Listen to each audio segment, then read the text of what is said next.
ఆస్తి కోసం సొంత తమ్ముణ్ణి హత్య చేసిన ఘటన వికారాబాద్ జిల్లా తాండూరులో చోటు చేసుకుంది.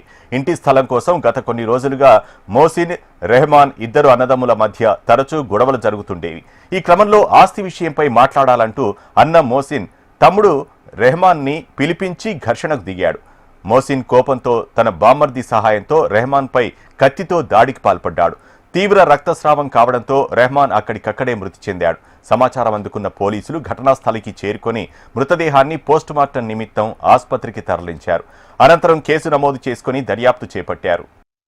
ఇక్కడ ఒక మర్డర్ జరిగిందని, ఈ మాణిక్ నగర్ తాండూరులో మర్డర్ జరిగిందని వెంటనే మేము మా టీంతో సహా అందరం ఇక్కడ వచ్చేసరికి ఇక్కడ రెహమాన్ అనే అబ్బాయి ఏజ్ 24 ఇయర్స్ అతను తీవ్రమైన రక్తగాయాలతో పడి ఇక్కడ చనిపోవడం జరిగింది.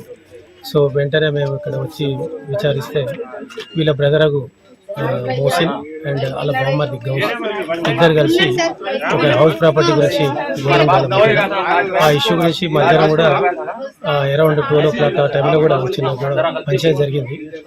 ఆ తర్వాత అక్కడ సెటిల్ కాలేదు. సో మళ్ళీ ఇక్కడికి వచ్చి ఇక్కడ ఆ విషయంలో కొట్లాడుకొని అతనితోనే పదైన ఆదాయం కొట్టి అతని మెడ పైన, ఛాతి పైన, తర్వాత నడుము పైన కొట్టి చంపేసి పారిపోయినారు. సో వాళ్ళని బాడీ ఇప్పుడు పోస్ట్మార్టం చేయించి వాళ్ళని అక్యూలో వచ్చి వాళ్ళని చట్టప్రకారం